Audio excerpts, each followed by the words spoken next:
Bonjour à tous, je vais vous présenter le projet de deuxième année de DUT GMP, Génie mécanique et productique, que je réalise à l'IUT de Troyes.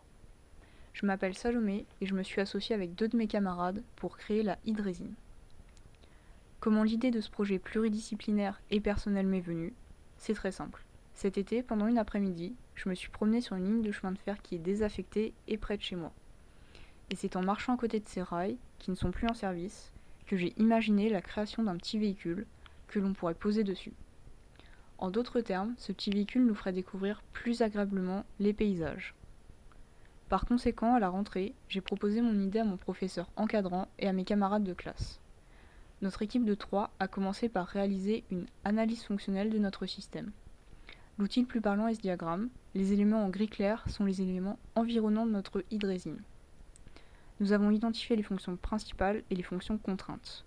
Le but de la hydrésine est de faire visiter de façon atypique la région, puisque les anciennes voies ferroviaires sont méconnues du public, mais très agréables à découvrir.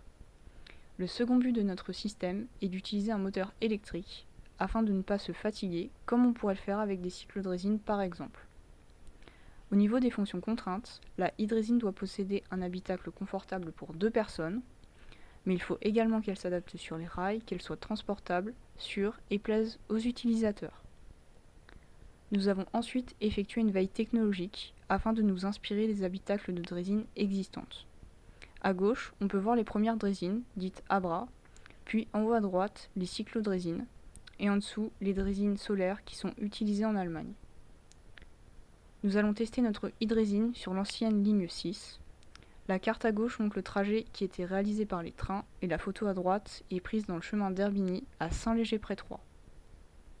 Pour résumer, la Champagne possède des lieux insolites à visiter et nous souhaiterions les faire découvrir avec notre hydrésine. Bien sûr pour les curieux de tout âge. Sur cette image, on peut voir le tunnel de Geny, qui est l'unique tunnel ferroviaire au bois dans lequel pourrait rouler notre système. La prochaine vidéo sera dédiée à la conception de notre hydrésine. Je vous laisse avec notre affiche de présentation et notre devise, un IUT plus 3 GMP égale une hydrésine.